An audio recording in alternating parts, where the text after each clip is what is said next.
ang bagong James Santos Channel.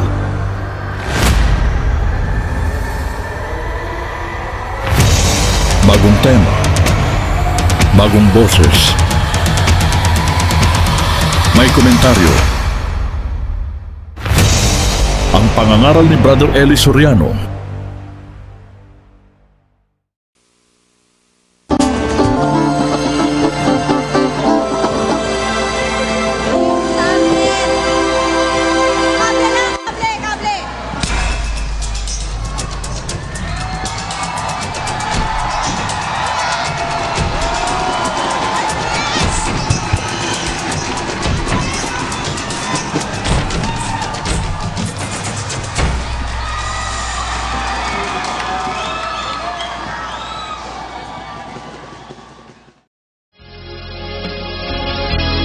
At upang muling magsalo-salo sa katotohanang ibig ng Diyos, malakaran ng kanyang bayan, naririto po si Brother Eli Soriano.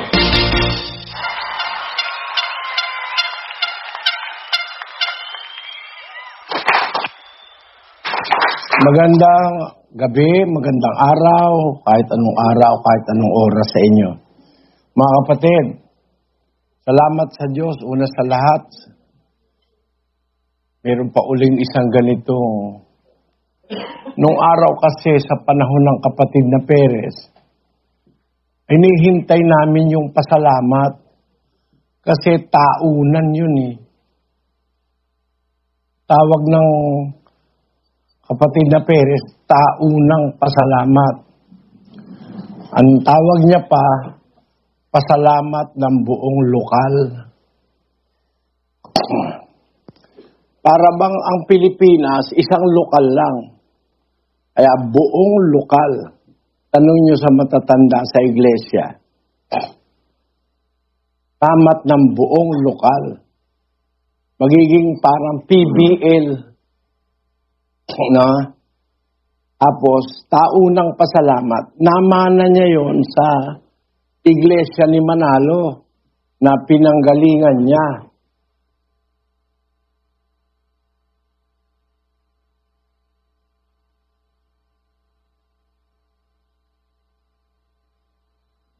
Pakita ko sa inyo ang pruweba na sa iglesia ni Cristo, taunang pasalamat. Pakibasa mo nga yan, Sis Luz. Buhay ka pa ba? Ito po, Iglesia ni Cristo, talaan ng kusang loob na abuloy, handog, para sa taunang pagpapasalamat. Yan, taunang pagpapasalamat. Yan,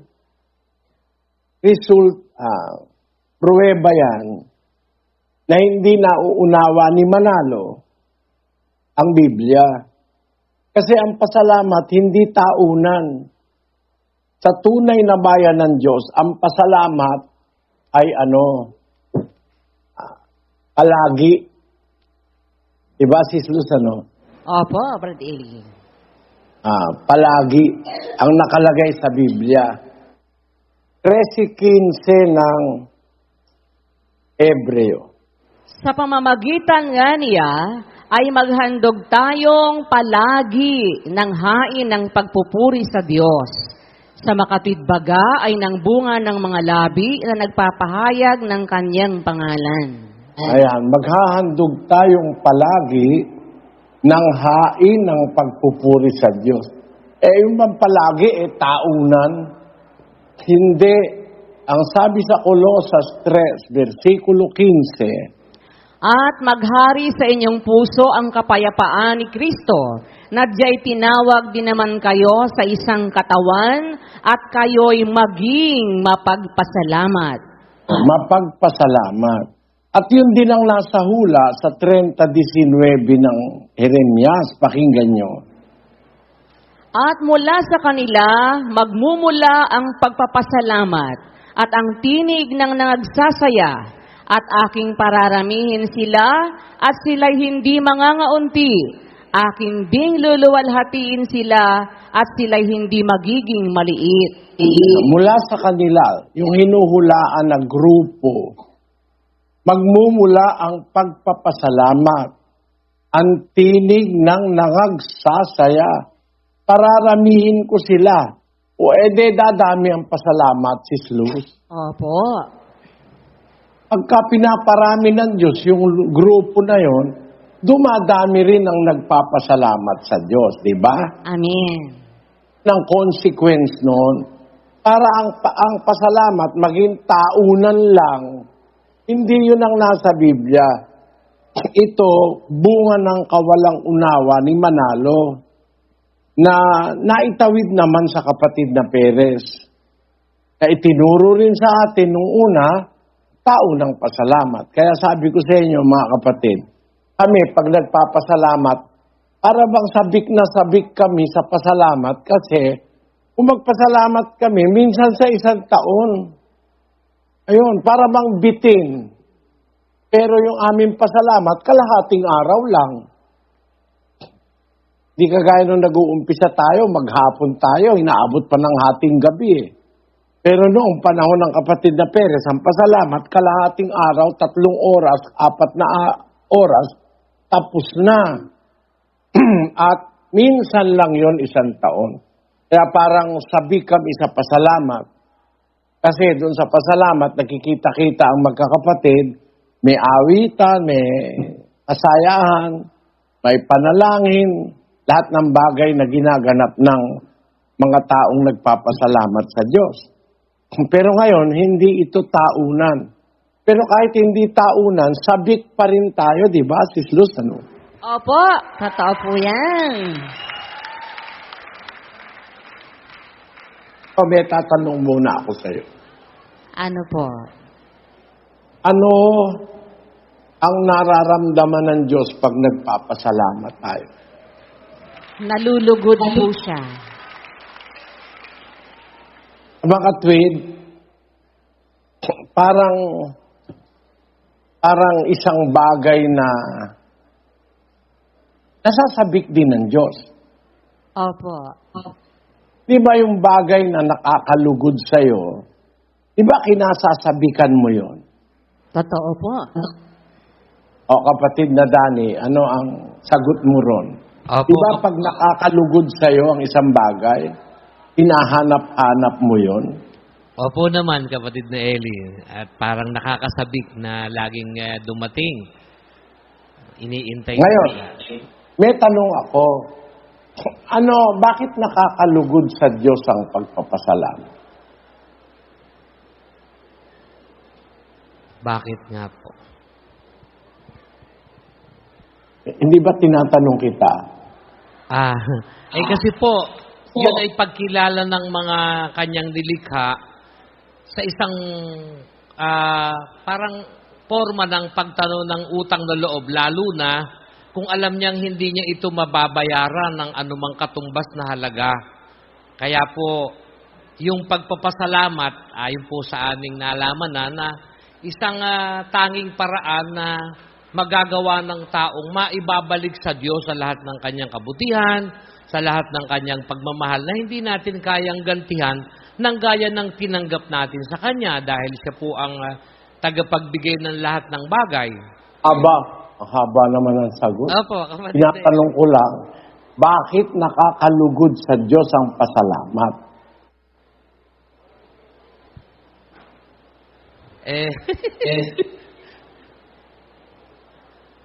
Yun po ang aming...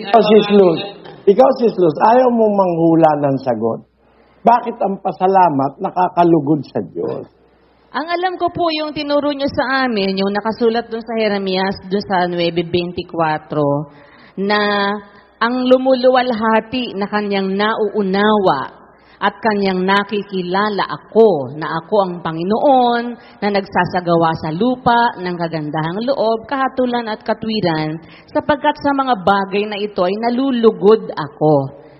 Yun po ang alam ko. Kaya nalulugod ang Diyos kasi nauunawa natin na siyang may gawa ng lahat ng kabutihan, kagandahang loob, katwiran at kahatulan na ating nararamdaman dito. Kaya alam natin na siyang may gawa nun, tumatanaw tayo ng utang na loob sa Kanya, kaya tayo nagpapasalamat, nalulugod po siya.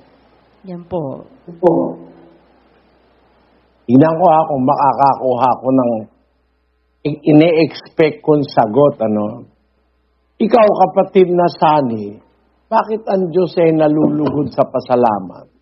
Maganda ka rin, kapatid na Josela, at si kapatid na Chairman, Brad Resty, maganda kayo ng sagot.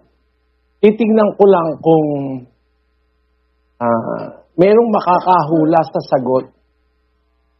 At ang mga kapatid din, islus, kung merong gustong sumagot, magtaas ng kamay.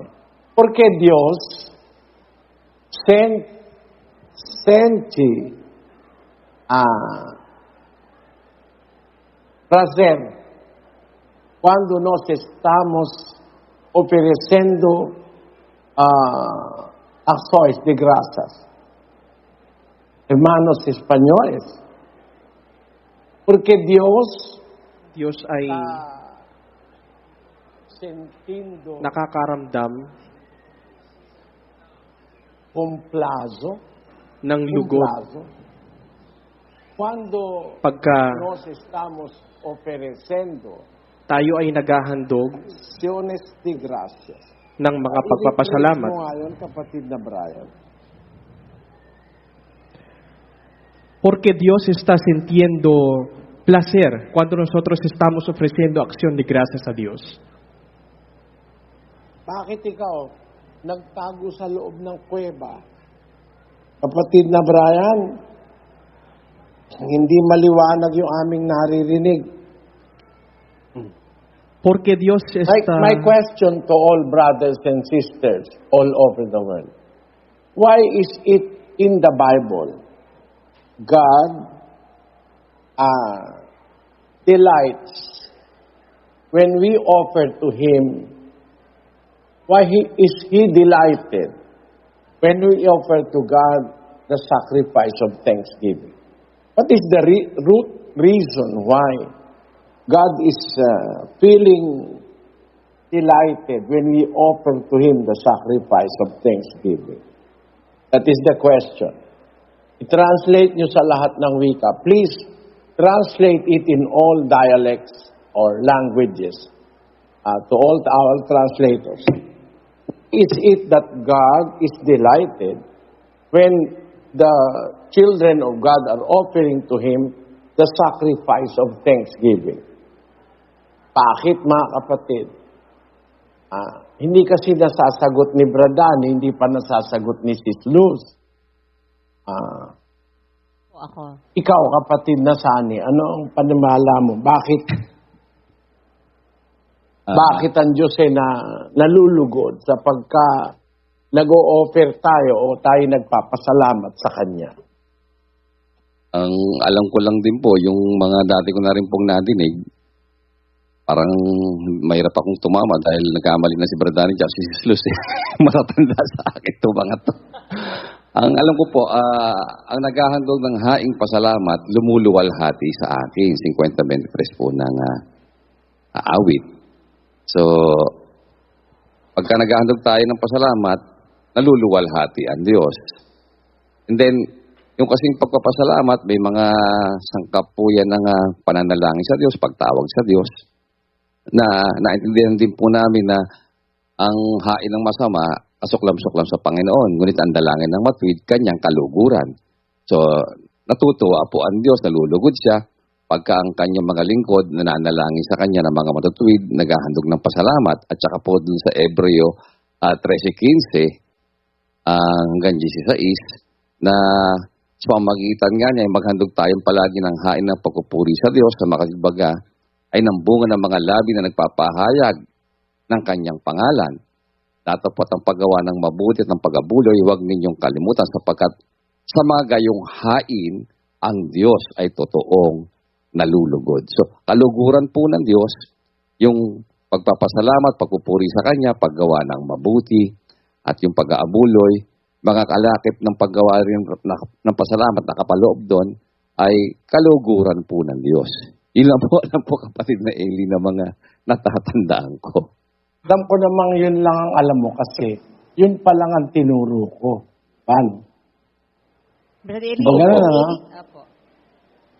Brother Sino yun? Ako po. Oh. May isa pa po ako. Hula lang. Kasi bali yung isa. Ikaw muna, nakasagot ka na eh. Ikaw, pag nanakaw ka ng kina, teka muna, meron pa sasagot. Ikaw nako, kung malapit ka lang dito, pipingutin ko yung tenga mo eh. Tingnan natin, isa pang manggagawa. Ito kasi mga kapatid, parang ayoko kasing parang dahop kayo o deprived kayo nung bagay na ipinapaunawa ng Diyos sa akin. Kailangan pagka naunawaan ko at pakikinabangan ninyo, maibigay ko sa inyo. Ang aking kasing paniniwala, yung sinasabi doon sa Pedro na ito'y ipinahayag sa kanila, hindi sa ganang kanilang sarili, kundi sa ganang inyo. Kung ang Diyos nagpapahayag sa mga ngaral, hindi para sa Kanya, kundi para sa inyo, para sa mga kapatid. Pinangasiwaan nilang mga bagay na ito na ngayon ibinalita sa inyo ng mga nagsipangaral sa inyo ng Ebanghelyo sa magitan ng Espiritu Santo na sinugo mula sa langit na ang mga bagay na ito'y ninasang mamasdan ng mga anghel. Yung pagpapahayag ng Diyos ng mga hiwaga, yung malalalim na kaalaman sa Biblia. Kaya ito ginagawa ng Diyos sa pinahahayag sa kanyang mga propeta, mga lingkod, mga apostol, mga mangaral. Hindi para sa kanilang sarili, kundi sa ganang inyo. Basahin natin ito sa 6 na wika, dialektum Pilipino. Nga kanila gipadayag kini, dili sa ilang kaugalingong gayod, kundili kaninyo, kaninyo sa mga miyembro. Gipadayag ni Diyos ang mga bagay na nakatago sa Biblia. Ang sabi sa Kapampangan, nung kanino mipatilip, eking sariling karela, dapot ke kayo. Ing pamipatili po, pampatalastas na ning ginung. Ring bagay makasalikot kayong Biblia, para ke kayo, para house members, para ka ring membro da iglesia. Sa Ilocano naman, naipakdaar kadakwada, saan maipaay kadakwada, no diket kada kayo. Saan maipaay kadakwada, no diket kada kayo. Para sa miyembro, doon ang dahilan bakit ipinapahayag ng Diyos ang mga bagay na nakatago sa Biblia at nakatago sa maraming mga tao. Sabi naman sa Bicol, sa sainda iyan ipinahayag na bakong manungod sa saindaman sana, kundi manungod sa indo. At iwanag yan, no? Manungod sa indo. Bakong manungod sa saindaman sana. Kung ang mga ngaral may nauunawa, hindi para sa kanya yon, para sa indo, sabi sa Biblia. Sabi dun sa Hiligay nun, sa ila, ginbugna, nga hindi sa ila gid kundi sa inyo. Ginhikot nila ini nga mga butang. Ginhikot. Ginhikot. Yan, mga kapatid. And in English it says, unto whom it was revealed, not unto themselves, but unto us. They did minister the things which are now reported unto you. By them that have preached the gospel unto you with the Holy Ghost sent down from heaven, which things the angels desire to look into. In Spanish it says, a ellos les fue revelado que no se servían a sí mismos, sino a vosotros, para los miembros, no para los ministros. Los ministros están recibiendo de revelación, entendimiento desde el Señor. No para a sí mismos, no se servían a sí mismos, sino a vosotros. En portugués it says, aos quais foi revelado que não para si mesmos, mas para vós, para os membros da igreja verdadeira. Isso é a maneira de Deus. Por isso, quando está recebendo a revelação da parte de Deus, está sentindo obrigado de compartilhar estas coisas para vocês. Ipinamamahagi ang mga bagay na Brothers ito and sa inyo. sisters, whenever I feel that something is revealed to me by God, I feel the same obligation to share it to you, knowing that it was revealed not for me, but for you. What is most important to God are the members of the true church. Revelation comes to a minister, to an apostle, to a prophet, in order to be given to the people of God, to be shared. And I do not want to deprive anybody of things that I feel something revealed to me by God. Nobody else revealed this to me but God. Ninyong ministro, ninyong pregador, me ensino estas Sa coisas. akin ang mga bagay na ito. Bo probara você. Patutunayan ko sa inyo. Tanungin muna natin si Brad Josel. Bakit nakakalugod sa Diyos ang pasalamat? Kapatid na Josel? Yun lang din po ang aking natatandaan sa mga napakinggan ko. Alam ko po kasi na ang Panginoon, gaya ng natutunan na namin, nalulugod siya sa pagpapasalamat. Yun po kasi kusa na pagkilala ng kanyang mga lingkod doon sa mga kabutihan. Yun pong nararamdaman ng kanyang mga lingkod na appreciation, yung pagiging grateful doon sa ginagawa ng Panginoon sa kanilang buhay. Yun po ang nagbibigay naman ng ligaya sa Diyos at dahil dito nagkakaroon siya ng kaluguran. Gaya nga po ng, yun din po ang pumasok na sitas na unang naalala ko, yung 9:24, gaya na sinabi ni Sis Luz, na kasi ang sabi ng Panginoon dyan, na huwag magmapuri ang panta sa kanyang karunungan o magmapuri man ang makapangyarihan sa kanyang kapangyarihan o huwag magmapuri ang mayaman sa kanyang kayamanan, kundi magmapuri sa ganito ang lumuluwalhati na kanyang nauunawa at kanyang nakikilala ako na ako ang Panginoon na nagsasagawa sa lupa ng kagandahang loob, kahatulan at katuwiran. Sapagkat sa mga bagay na ito ay nalulugod ako, sabi ng Panginoon. Nandoon po kasi yung pagpapasalamat. Alam na po natin mga kapatid, yung pagluwalhati sa Diyos, pagpapasalamat. Pagka sa kalooban natin, sa kusa natin, nararamdaman nating, alam nating ang Diyos ang siyang gumagawa ng lahat ng kahatulan, kagandahang loob, katwiran sa buhay natin, ikinalulugod ng Diyos yun eh. Yun po ang aking natatandaan, Brad Eli, bukod nga po doon sa mga basics na doktrina natin, na utos ang pagpapasalamat, na siyempre pag sumusunod tayo sa utos, yan po ay nakalulugod sa Diyos. Yung mga ganun po. Kaya nung kanina itanong niyo po, sabi ko may bago. Siguradong may bago na naman dito. Kaya yun po ang aking inaabangan ngayon, kapatid na Eli.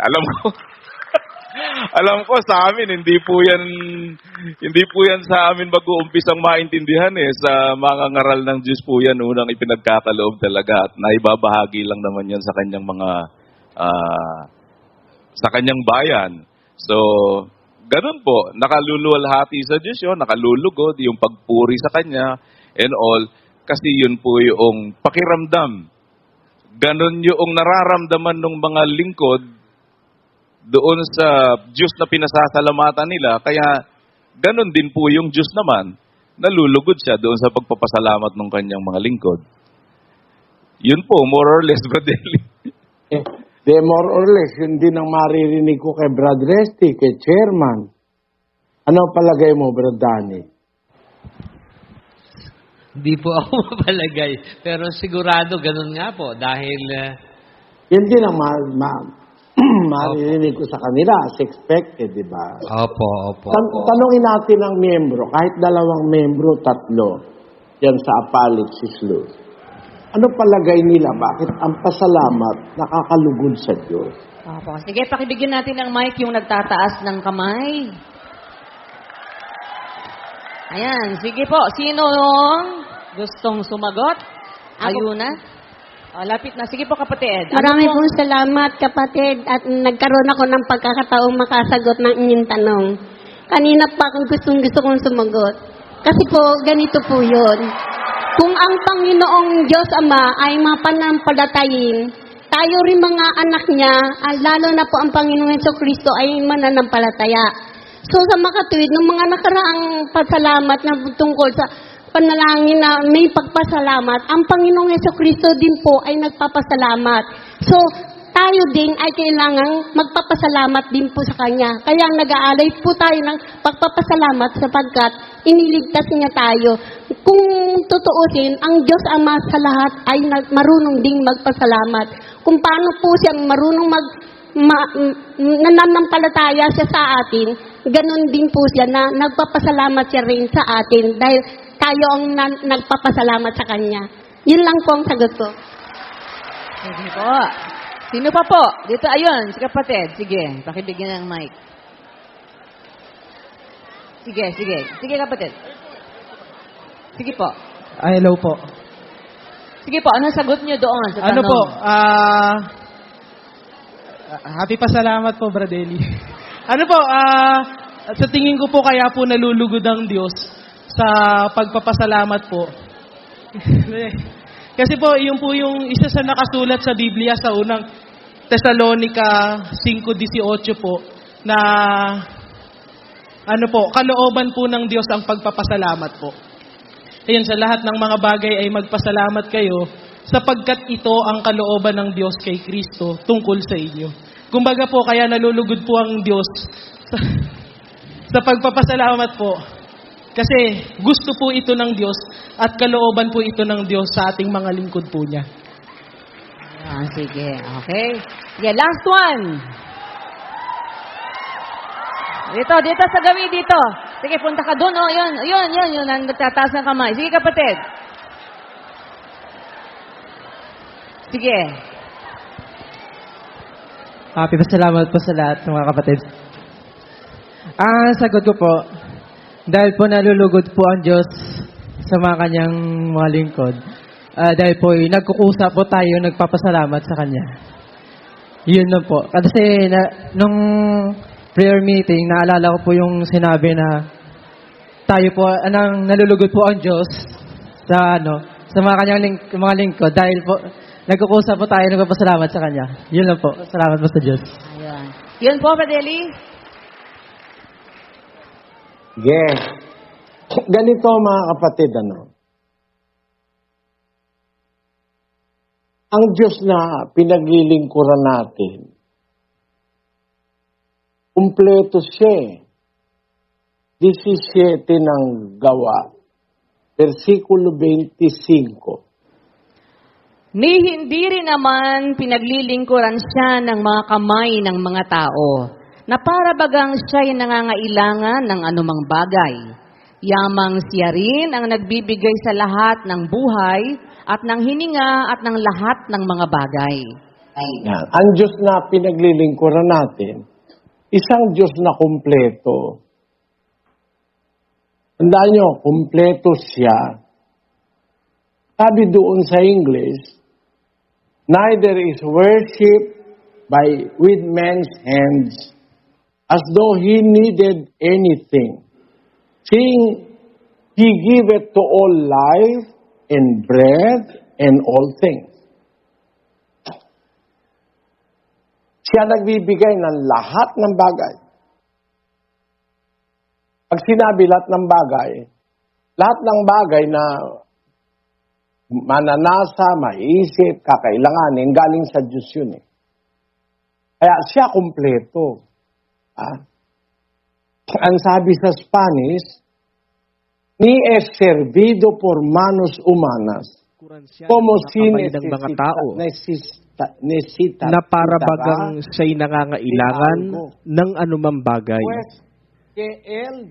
Yamang siya rin ang nagbibigay sa lahat ng buhay at ng hininga at ng lahat ng mga bagay. Ibig sabihin, ang Diyos ay isang Diyos na kumpleto. Hindi siya nakakailangan ng anumang bagay. Sa Portuges, ang sabi, ni hindi rin naman pinaglilingkuran siya ng mga kamay ng mga tao na para bagang siya'y nangangailangan ng anumang bagay. Yamang hindi niya kailangan ng anumang bagay dahil ang Diyos ay isang Diyos na kumpleto. Siya mismo ang nagbibigay sa lahat ng buhay, ng hininga at ng lahat ng mga bagay. Maliwanag. In English it says, neither is worship with man's hands, as though he needed anything, seeing he giveth to all life and bread and all things. All things come from God, meaning he is a complete God. He is a happy God. He is a God who is always content by Himself. Makinig kang mabuti, Sis Luz, Brad Josel. Makinig kayo, Brad Dan. Ang Diyos ay isang Diyos na kumpleto. He is happy by Himself.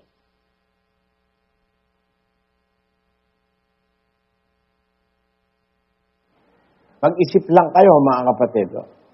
Ang Diyos ay isang Diyos na kumpleto, maligaya siya sa kanyang sarili. Diba? Bakit siya nalulugod pag nagpapasalamat tayo? At siya nalulugod. Yun ang tanong ko eh. Nalulugod siya sa pasalamat, di ba? Bakit siya nalulugod sa pasalamat? Yun ang aking tanong. Basahin mo nga yung Kolosas, kapatid na Luz. Mga anak, sabi sa Kolosas, magsitalima kayo sa inyong magulang sa lahat ng mga bagay. Sapagkat ito'y totoong nakalulugod sa Diyos. Pagka ikaw pala tumatalima sa magulang mo, nalulugod pala ang Diyos doon. Totoong nakalulugod sa Diyos. Bakit? Yun ang tanong ko bakit nakakalugod sa Diyos?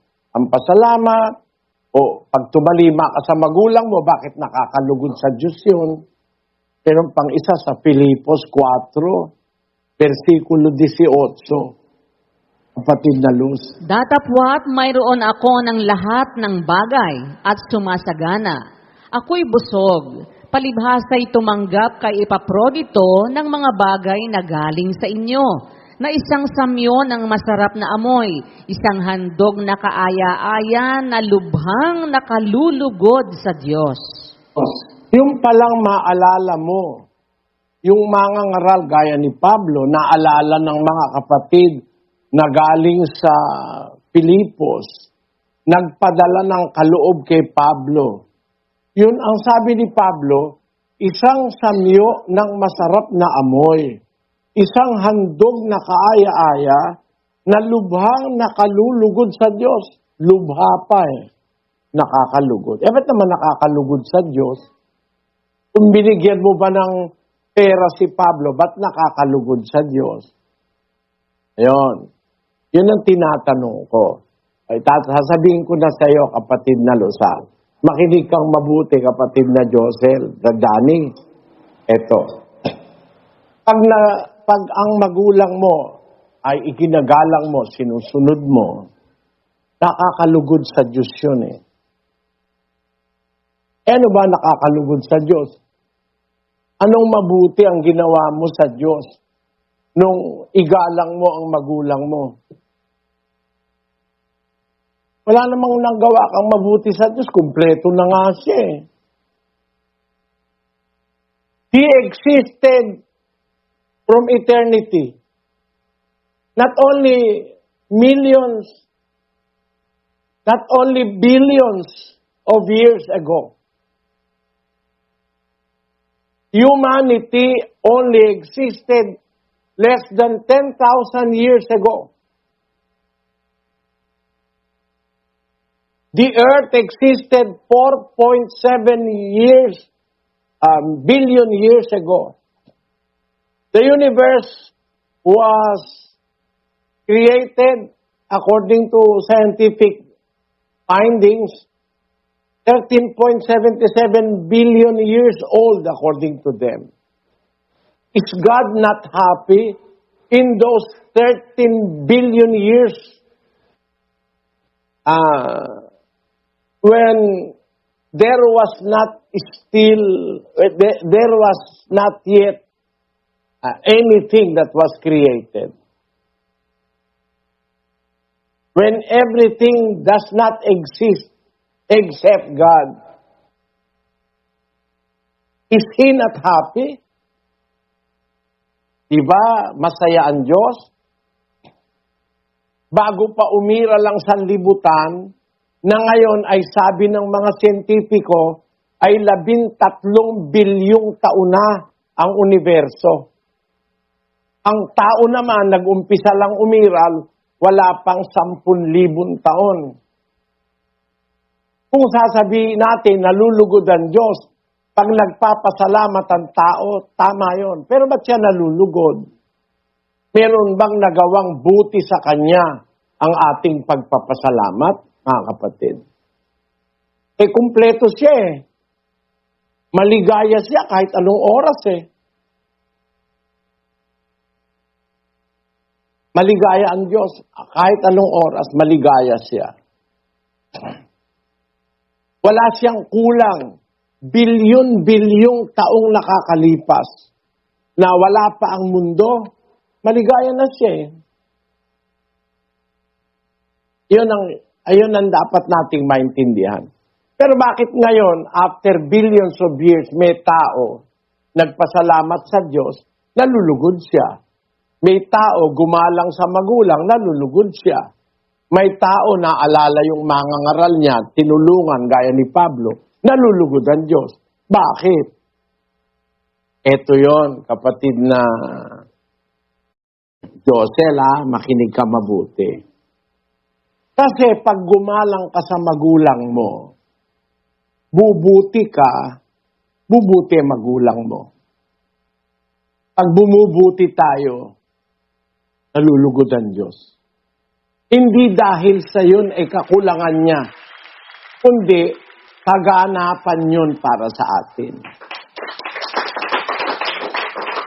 Nakasakay ka, Brad Danny? Opo, salamat po sa Diyos. Ganun po pala. Hindi niya pakinabang, kundi kaya siya natutuwa doon sa nagpapasalamat, sinyalis yun ng kanyang pagbuti. Malalim po yun, kapatid na Eli. Salamat po sa Diyos. Umpisa pa lang. Ikaw, kapatid na Josel, ano masasabi mo? Iba ito. Iba ito. Hindi po ito yung dati namin talaga naririnig, mga kapatid. Ganun po pala nga, kapatid ni Eli. Ang ikinalulugod ng Diyos, yung tayo kasi ang bubuti. Actually, yung gagawin nga natin para sa magulang natin na paggalang sa Kanya, yung pag-alala sa mga ngaral na kagaya ng talatang binasa natin sa 4:18 ng Filipos, hindi naman po ang Diyos ang talagang recipient nun eh. Ang epekto nun, yun ang ikinalulugod ng Diyos kasi bubuti yung magulang at saka yung anak na gumagalang sa kanyang magulang. Yun po ang talagang magbibigay ng kaluguran sa... Ano mang ikinabubuti ng tao, doon nalulugod ang Diyos. Ibig sabihin, God is selfless, not selfish. Naintindihan mo, kapatid na Josel? Opo, kapatid ni Eli. Hindi po siya makasarili eh. Hindi para sa kanya. Kundi ang ikinalulugod niya, actually yung ibang nakinabang, tayo po eh. Sumunod tayo dun sa utos, ginalang natin, magulang natin. Hindi naman po ang Diyos ang talagang nakinabang doon, kundi tayo sapagkat tayo po ang bubuti at yung magulang natin. So hindi para sa Kanya. So hindi natin pwede sabihin para sa Kanya at makasarili siya or selfish siya. Manapa, selfless po siya, kapatid ni Eli. Pagka ikabubuti ng tao, nalulugod ang Diyos doon. Bumuti ka't hindi, wala namang pakialam ang Diyos sa'yo kung tutuusin mo lang eh. No? Basahin natin ang 3:3 ng Roma. Pakinggan niyo. Ano nga kung ang ilan ay hindi nangagsisampalataya? Ang di pananampalataya nila ay nagpapawalang halaga baga sa pananampalataya ng Diyos? Kung hindi ka sumampalataya, no, pakialam ng Diyos sa'yo. Pero may pakialam siya eh. Kasi pag sumampalataya ka, nalulugod siya dahil ikakabuti mo yung pagsampalataya mo eh. Pero kung hindi ka sasampalataya, hindi naman nagpapawalang kabuluhan sa pananampalataya ng Diyos yung hindi mo pananampalataya. Diba? Kaya, sa final analysis, kaya pala nalulugod ang Diyos sa pasalamat, sa paggalang sa magulang, sa pagtulong sa kapwa, sa pagmamahal sa dukha. Kasi ang ikinalulugod ng Diyos, yung ikinabubuti natin, hindi yung ikinabubuti ng kanyang sarili. Kasi lagi siyang mabuti, lagi siyang maligaya, lagi siyang content. Ang goal ng Diyos, yung taong kanyang nilikha, maging content, maging perfect, at pag na-achieve yun, nalulugod ang Diyos. Kaya pag natuto kang magpasalamat, natuto ka nung diwa ng pagiging may utang na loob. Hindi ka ingrato. No? Hindi ka swail. Hindi ka rebelde. Ikinabubuti mo yung pag natuto ka, ang anak marunong tumanaw ng utang na loob sa magulang. Mabait na anak yun eh. Malalaman niya na ako pala nung bata, inalagaan ng nanay ko. Halos mamatay yung nanay ko sa panganganak. Tapos, inalaki ako, pinadede ako, inalagaan ako pag may lagnat, di natutulog ang nanay ko. Tapos, ngayon malaki na ako, dadabog ako sa nanay ko. Napakasama ko pala. Pero kung naintindihan mo na lahat ng sakripisyo ng nanay mo at ng tatay mo na ginawa para sa'yo, natuto kang tumanaw ng utang na loob, natuto kang magpasalamat sa Diyos, nalulugod ang Diyos, hindi para sa kanyang sarili, dahil nakinabang siya. Nalulugod siya kasi bumuti kang naging isa kang mabuting anak. Ano, Sis Luz, nakuha mo na ang talagang dahilan ba't nalulugod ang Diyos sa pasalamat? Opo, salamat sa Diyos. Naintindihan namin. Ganun pala yon. Ang ultimate na dahilan pala, kaya nalulugod ang Diyos pagka nagpapasalamat tayo sa Kanya, o kaya sumusunod tayo sa magulang, o anumang ginagawa natin na mabuti, ang ultimate reason kaya siya natutuwa, kasi ikabubuti natin yung ginawa nating mabuti. Hindi dahil siya ang makikinabang. Kasi, gaya nga po ng sinabi nyo, wala naman tayong maidadagdag sa Kanya kasi kumpleto naman siya. Kaya sumunod tayo, kung hindi tayo sumunod, Diyos pa rin siya. Kahit na gumawa ng masama ang tao, Diyos pa rin siya. Pero pagka gumawa tayo ng mabuti, sa benefit natin yun. Kasi ikabubuti natin yun. Tayo ang bubuti, hindi siya. Kasi kumpleto na siya, hindi naman niya tayo kailangan. Wala naman siyang kailangang anuman. Tayo yon. Lahat ng ginagawa nating mabuti, pagsunod sa utos, ikabubuti natin yon. At anumang ikabubuti ng tao, ikinalulugod ng Diyos. Yun po, Brad Eli. Salamat. Doon mo malalaman kung anong klaseng Diyos ang ating pinaglilingkuran. Amen. Na ang ikinalulugod niya, lahat ng papabor sa kanyang mga nilikha. Lahat ng ikabubuti ng kanyang nilikha, walang pabor para sa kanyang sarili. Amen. May natutunan ka ron, kapatid na Sani. Opo, kapatid na Eli, na ayun lang din po namin naintindihan na kung gaano kabuti ang Diyos. Na nakilala po namin sa pamagitan po ng inyong pagtuturo sa amin ngayong araw na ito, na ang Diyos po talaga hindi makasarili.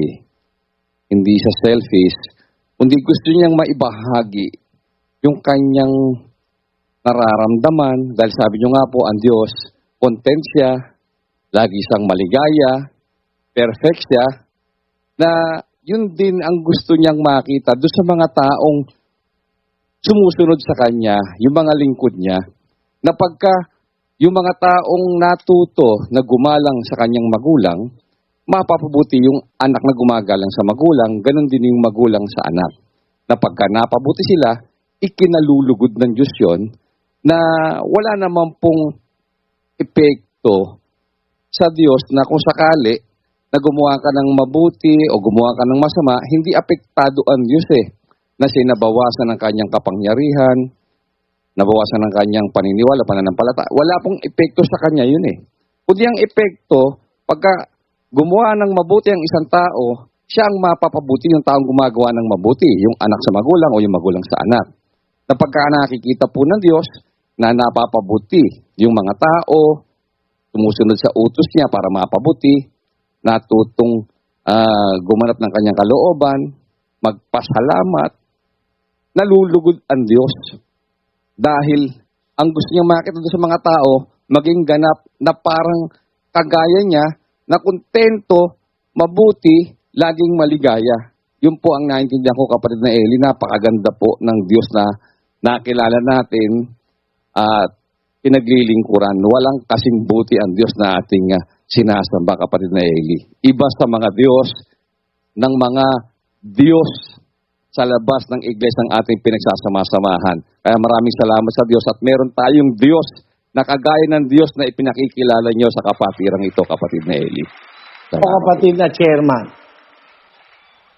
Opo, kapatid na Eli, ngayon ko lang din po narinig yung sinasabi niyo po sa amin.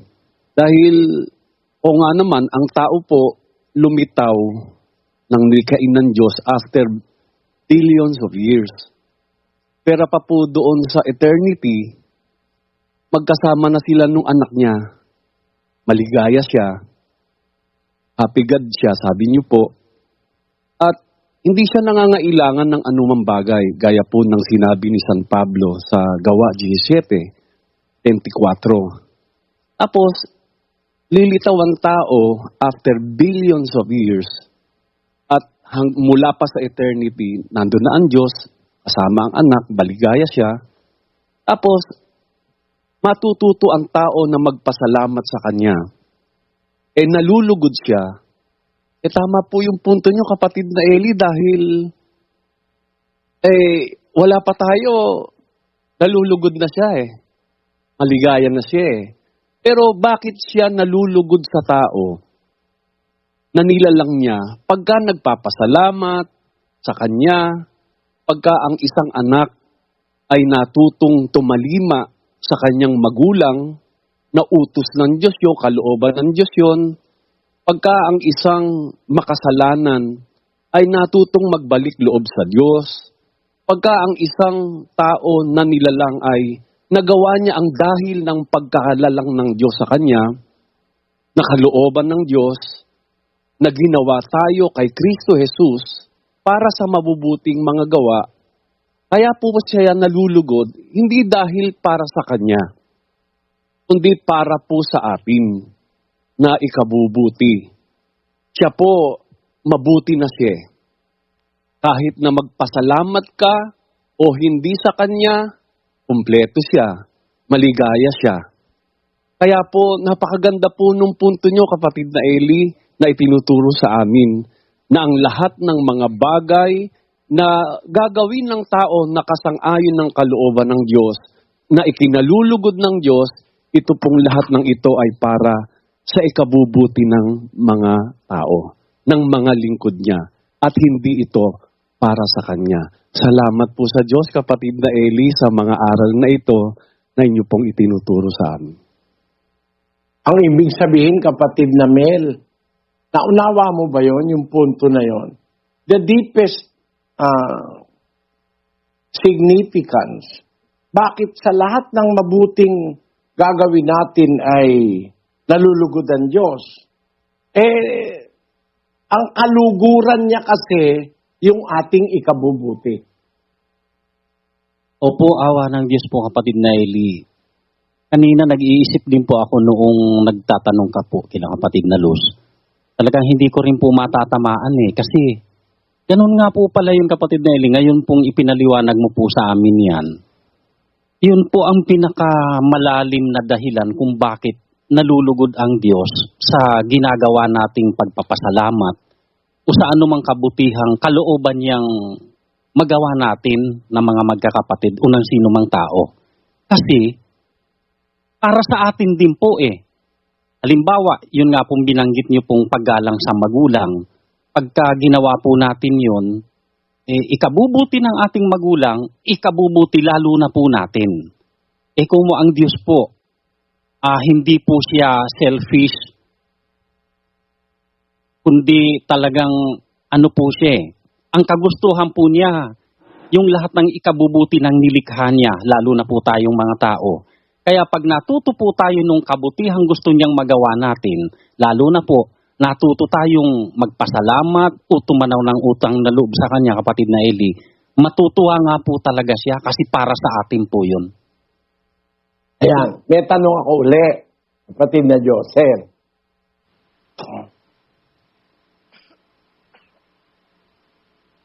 Bakit masama si Satanas?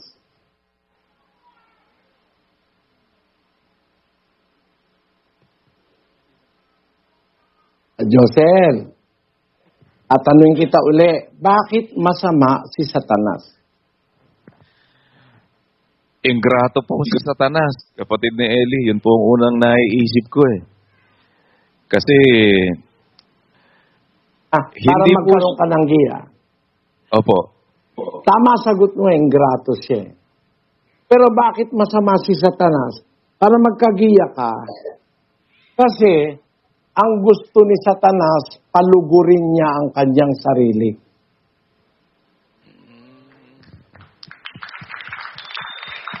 Along those lines, mag-analyze ka. Bakit masama si Satanas? Ang akin pong naiisip ngayon, gaya ng sinasabi po niyo along those lines, siya kasi ay gusto niyang kunin yung hindi para po sa kanya. At gusto niyang siya ang malwalhati. Wala siyang utang na loob. Ang tawag nga po dito. Palugurin niya ang sarili niya. Opo. Ito bibigyan kita ng mag-analyze kayo mga kapatid, mga manggagawa. Hindi ba pag gumagalang ka sa magulang, hindi mo pinapalugod ang sarili mo?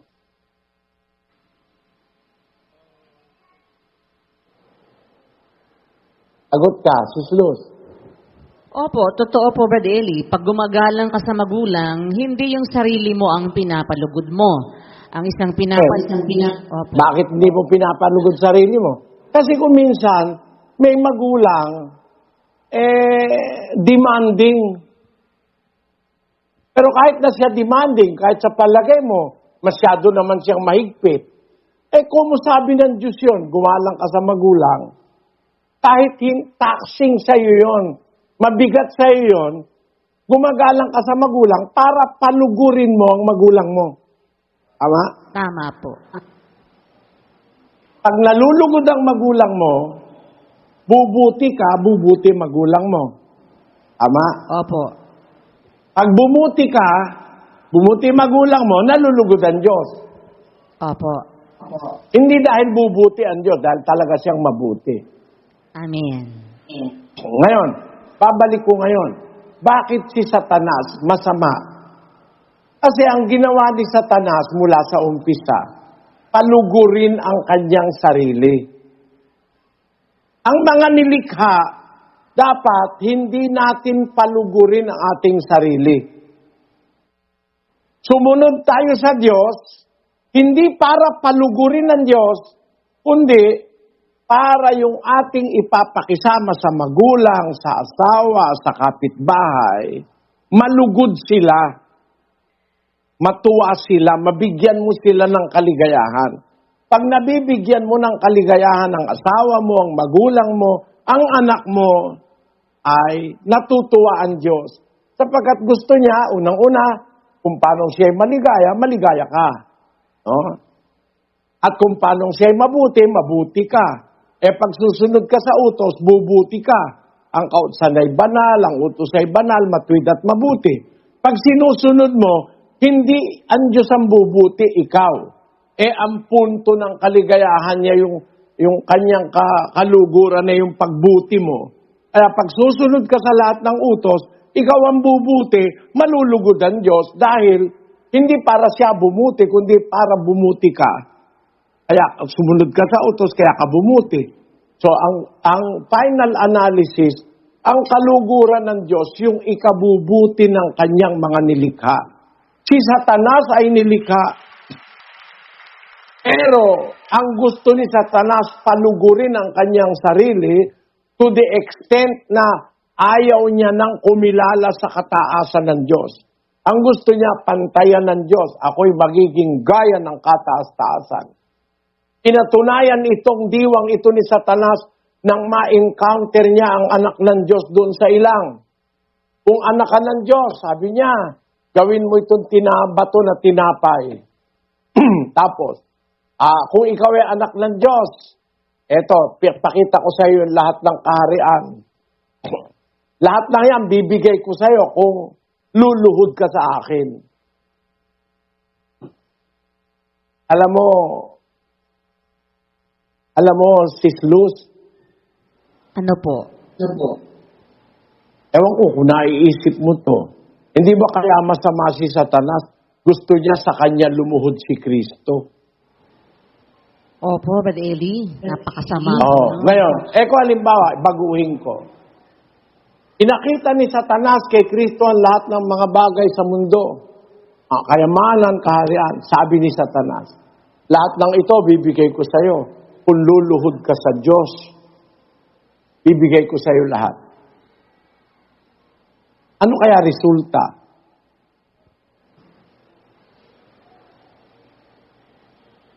Hindi niya pinapalugod ang kanyang sarili. Ang gusto niyang malugod ang Diyos, ang lumigaya. Kaya, lumuhod ka sa Diyos, bibigay ko sa iyo lahat ito. Mabuti po yun. Bakit siya sumama? Kasi nga po, gusto niya siya ang luhuran at sambahin ni Kristo. Gusto niya palugurin niya ang kanyang sarili. Opo. Diba? Opo. Kaya si Pablo, na nakaintindi nung diwa na yon, hindi ako nagbibigay lugod sa tao. Hindi rin ako nagbibigay lugod sa aking sarili. Nagbibigay lugod siya sa Diyos. Ako bagay kay nanghihikayat ngayon sa mga tao o sa Diyos. Nagsisikap ba akong magbigay lugod sa mga tao? Kung ako'y magbibigay lugod pa sa mga tao, hindi ako magiging alipin ni Kristo. Sabi niya. Kaya ang gusto niyang bigyan ng kaluguran, ang Diyos. Ang sabi ni Pablo, ang Ebanghelyong sa inyo'y aming ipinangangaral. Doon sa dos ng Tesalonica. Hindi na, ang aming aral hindi sa kamalian, hindi sa karumihan, hindi sa pagdaraya, kundi kung paanong minarapat kami ng Diyos upang kami pagkatiwalaan ng Ebanghelyo, gayon namin sinasalita, hindi gaya ng nagbibigay lugod sa mga tao, kundi sa Diyos na sumusubok ng aming mga puso. Ang pagbibigay pala ng kaluguran sa Diyos, kung ikaw ay mangangaral, kung ano yung tinuturo niya, yung aral niya, dapat huwag mong babaguhin. Dapat ituro mo walang mali, walang karumihan, walang pagdaraya. Pag naituturo mo yon, nalulugod ang Diyos. Bakit? Ano naman ang kinalaman sa Diyos nung nagturo ka ng tamang aral? Kahit naman mali ang aral mo, Diyos pa rin siya. Bakit pag itinuro mo yung aral na totoo, nalulugod siya? Kasi yung aral na totoo, yun ang ikabubuti ng kapwa mo tao kung mangangaral ka. Kaya, ang eksaktong kahulugan, bakit nalulugod ang Diyos pagka ikabubuti ng kanyang nilikha, nalulugod siya. Gaya halimbawa, mangangaral na nagturo ng walang mali, nalulugod ang Diyos. Bakit? Nung ituro mo ba yung walang mali, nadagdagan siya? Hindi naman. Nung ituro mo ba yung tama, nadagdagan ba ang Diyos ng kahit anong virtue? Hindi naman. Kumpleto na nga siya. Pero bakit nalugod ang Diyos kung itinuro mo yung tama? Kasi ikakabuti yun ang iyong kapwa. So, sa konklusyon, lahat ng ikakabuti ng tao, lahat ng ikakabuti ng mga nilikha ng Diyos, yun ang kanyang kaluguran. Napakabuti niyang Diyos. Ang lagi niyang gusto, ang lagi niyang nasa, ang kabutihan ng iba. Ang kabutihan ng kanyang mga nilikha. Kaya sana, yung espiritu na yun ng Diyos makuha natin. Na ang lagi nating nasa, mapabuti anak mo, mapabuti asawa mo, mapabuti ang kapwa mo, kahit kung minsan agrabyado ka. Makuha mo yung virtue na yon, walang mas mataas na kabanalan kaysa ron. Naintindihan mo, kapatid na Joseph? Salamat po sa Diyos. Opo, kapatid na Eli. Lalo ko po ngayong naramdaman sa puso ko na dapat po talagang pasalamatan natin ang Diyos. Dahil sa mga buti na nangyari sa ating mga buhay, sa pagsunod natin sa kanyang kalooban. Dahil hindi naman po siya ang nakinabang dito Si Satanas po talagang masama. Ang gusto lang niya mapalugod ang kanyang sarili. Yun nga po palang sinasabi ninyo na ako po yung point na yun sa awa ng Diyos na halimbawa, gumagalang ka sa magulang mo, hindi ang sarili mo pinalulugod mo Ang magulang, siyempre matutuwa po yun, maliligayahan yun. Si Satanas po, hindi po siya ganun Ang gusto niya, siya ang sambahin, siya ang palugurin niya ang kanyang sarili. Ultimo ang Panginoong Jesucristo, gusto niya lumuhod sa kanya at sumamba. Talagang masama po siya, kapatid na Eli. At dahil po sa mga bagay... Makasarili siya. Opo, makasarili po siya. Opposite siya ng Diyos. Opposite siya ng Diyos. Tuloy mo. Amen po. Opposite nga po siya ng Diyos. Samantalang ang Diyos, mula pa sa eternity hanggang ngayon, nung lumitaw na po ang tao, hindi naman kulang ang Diyos. Masaya siya. Bakit malulugod siya dito sa ginagawa natin halimbawa ang pagsunod dun sa kanyang kalooban, yung paggalang sa magulang, paghahandog ng pagpapasalamat na yan, yung pag-alala sa mga ngaral. Yun nga po pala, kanina naalala ko din po kapatid Nelly, kasi dun nga po dun sa sitas na binanggit nyo kanina, naging parang sumagi na rin po sa isip ko yun na ang sabi ni Pablo, mayroon ako ng lahat ng mga bagay at sumasagana, ako'y busog, palibhasa ito manggap ka Epafrodito ng mga bagay na galing sa inyo, na isang samyo ng masarap na amoy, isang handog na kaaya-aya, na lubhang nakalulugod sa Diyos. Si Pablo po ang recipient noong pag-alala ng mga kapatid na bakit kaya ako yun isang samyong handog na lubhang nakalulugod sa Diyos, isang hain sa Diyos na kaaya-aya, hindi naman siya tatanggap. Wala naman siyang pakinabang doon po kung tutuusin. Ngayon ko po naiintindihan dito sa mga hanay ng katwirang ito na napapakinggan namin sa inyo ngayon. Kaya nga po ako, sabi ko nga, nasambit ko sa puso ko na talagang lalo nating dapat talagang pasalamatan ng Diyos. Mga kapatid, napakarami po niyang kabutihang itinuro sa atin, isa man, hindi po siya ang magiging recipient dito. Hindi po siyang makikinabang. Manapa tayo po. At yung mga kapwa-tao natin, ultimong mga ngaral. Sabi nga ni kapatid ni Eli, magturo ng mali yung mga ngaral. Hindi naman mababawasan ang pagiging Diyos ng Diyos natin. Ang kanyang pagiging tapat nandoon pa rin. Ang magkakamali, yung tao. Pero pagka pagka nagturo ng tapat yung mga ngaral, gaya ng ginawa ni Pablo, ang makikinabang siya at ang mga tinuturuan. Sino po ang bubuti? Tayo pa rin. Puro talaga ang recipient po yung nilikha ng Panginoon Yun po ang bubuti. At pagka bumubuti, yung mga nilikha ng Diyos, yun po ang ikinalulugod ng Diyos. Kaya, yun po, kapatid Nelly, salamat po ng marami sa Panginoon. Napakabuti ng Diyos Alam mo kung bakit napakabuti ng Diyos Kasi, biro mo ang lahat ng iniisip niya, ang kaluguran niya, ang utos niya, ang kalooban niya, para sa kabutihan ng iba. Na pag bumubuti ang iba, dun siya nalulugod. At kaya naman si Satanas ay masama, siya ang opposite ng Diyos na ating nakikilala. Salamat sa Diyos na intindihan natin ang espiritong ito, mga kapatid. Ang espiritu ng pagiging mapagmahal, pagiging selfless, hindi sakim. Yung espiritu ng hindi parang laging makasarili.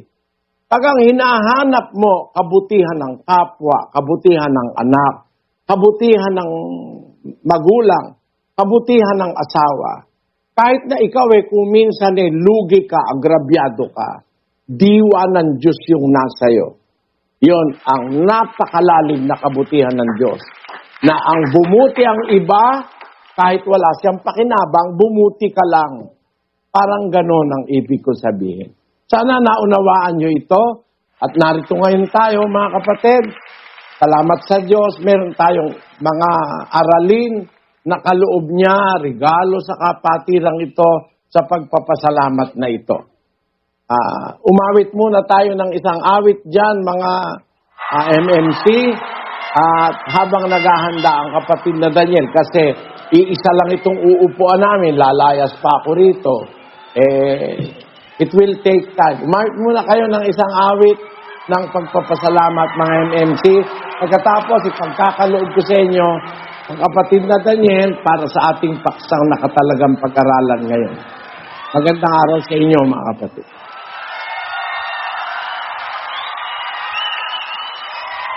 Anong pakikipagkaisa mayroon ng templo ng Diyos sa mga Diyos-Diyusan? Sapagkat tayo'y templo ng Diyos na buhay.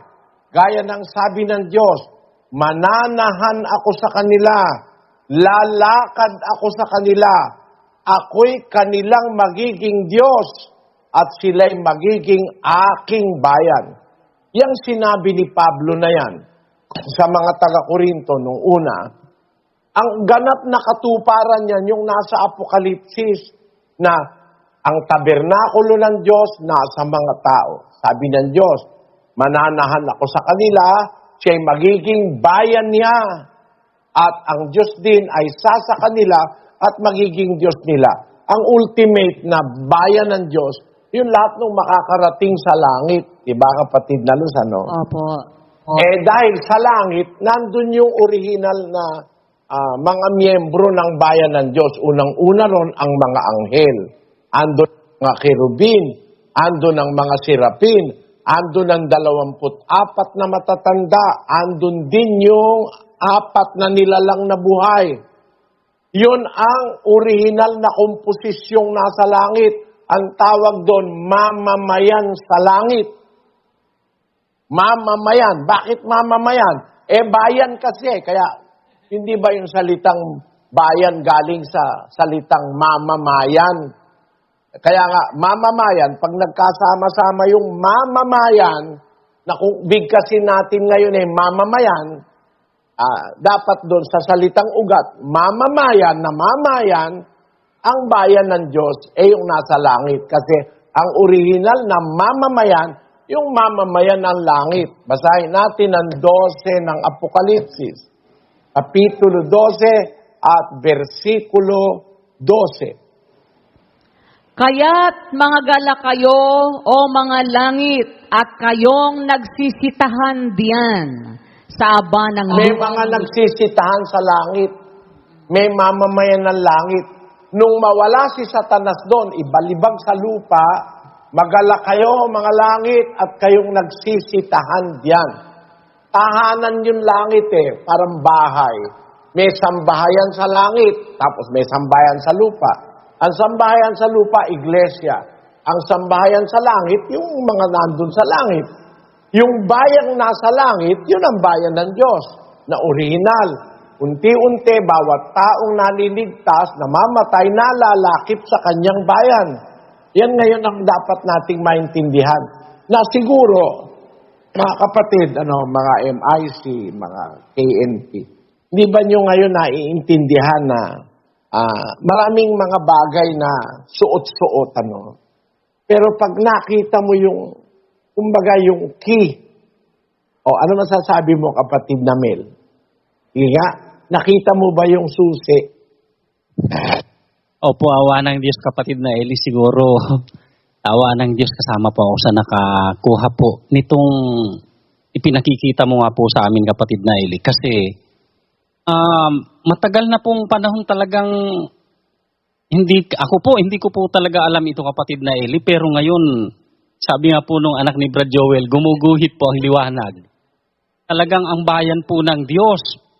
Originally, kaya pala sinasabi sa Biblia, maraming banggit na yung bawat lingkod ng Diyos na namamatay, laging ang banggit nabilang sa kanyang bayan, nalakip sa kanyang bayan. Kaya pala ganun, kasi may bayan nga pong pinaglalakipan sa kanila. At sinasabi pa, nagsisilipad. Nalalakip, nung mamatay sila, kasi nawala na yung katawan. Opo. Espiritu na. Original na bayan ng Diyos. Kasi ang Diyos, espiritu.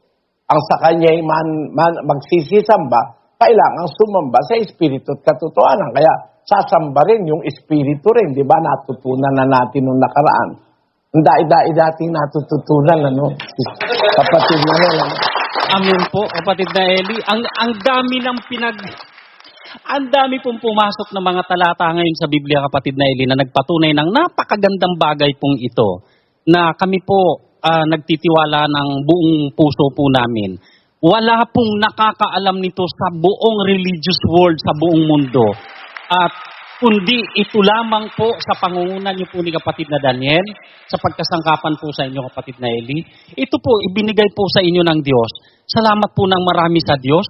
Talagang may bayan pala sa kalangitan na noong pa, establisado na, kung ang Diyos nga po ay espiritu po, sigurado po, lahat ng miyembro ng bayan niya, mga espiritu, dahil siya ay espiritu, tiyak na tiyak, bayan ng mga espiritu, yung bayan niya originally.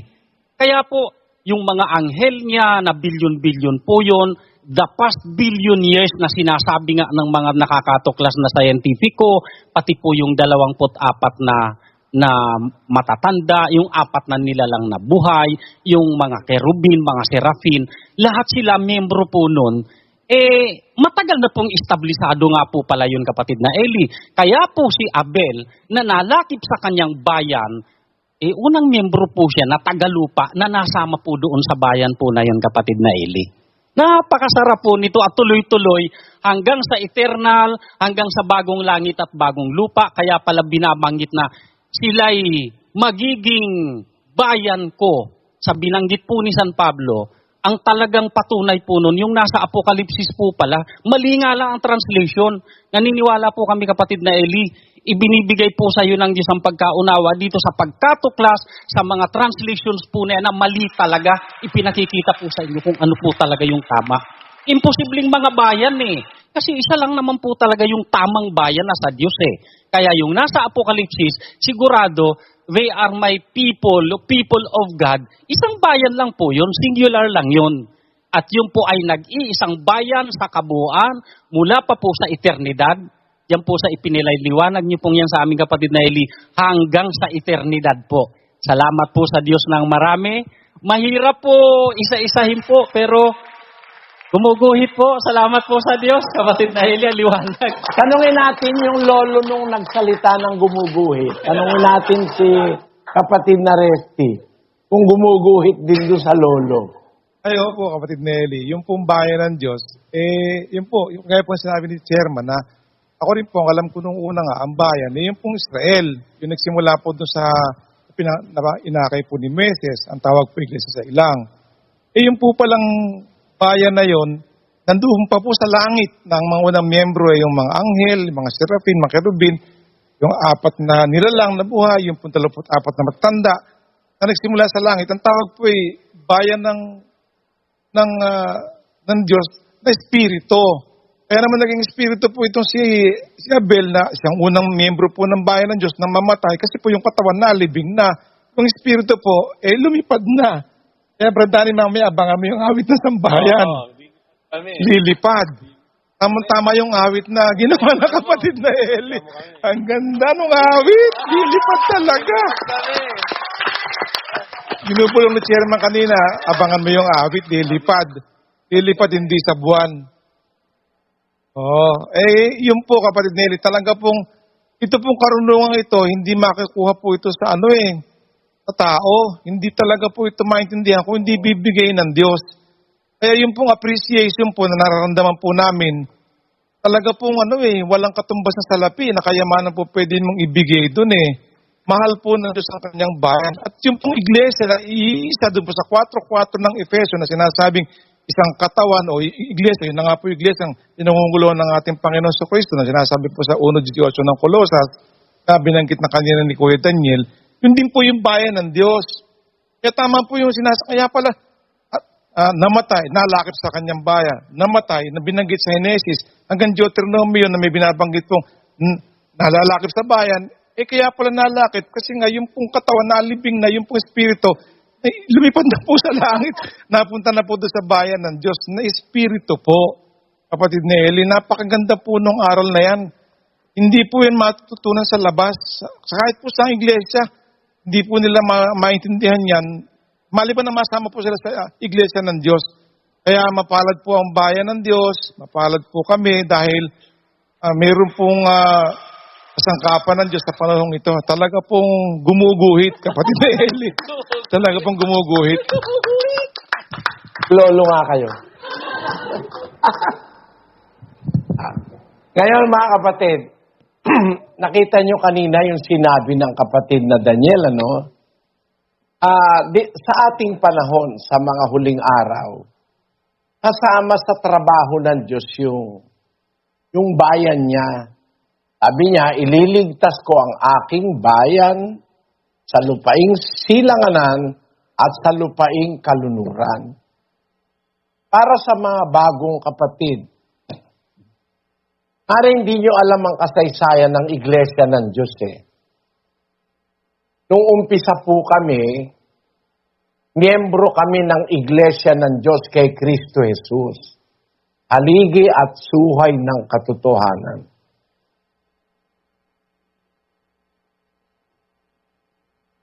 Yung panahon ni kapatid na Nicolas Perez. Ang nangyari po nung mamatay ang kapatid na Perez, bago siya mamatay, dinalaw ko siya doon sa Makati Medical Center. Nung makita na ako ng kapatid na Perez, nandun siya sa kwarto na recovery room, puro yon, salamin. Nung makita ko ng kapatid na Perez, pilit niya akong ginaganunan. Tatawag niya ako. Nung papasok ako, hinarang ako nung 4 na babae. Yung Libita, yung Lydia, yung Lita, Abelia, at saka yung nurse. Wag daw akong papasok kasi baka may dala akong bakterya, ma-infeksyon ng kapatid na Perez. Pero nakita ko yung matanda, yung effort niya itaas ang kamay para ako tawagin, gano'n. Hindi ako nakapasok. So, umuwi ako, hindi ko nakausap ang kapatid na Perez. Bumalik ako sa Pampanga. Tapos, pagkaraan ng ilang araw, nabalitaan ko na matay na ang kapatid na Perez. Unang-unang tanong ko, dun sa mga nandoon ang siya'y mamatay, ano ang bilin ng matanda, sabi ko. Sabi nila, sino raw ang ating susundin na magiging tagapangasiwa? Ang sagot nung Lydia Clemente, Ang sabi ka ng kapatid na Perez, naturuan ko na kayong lahat, kaya kayong lahat ang mangangasiwa.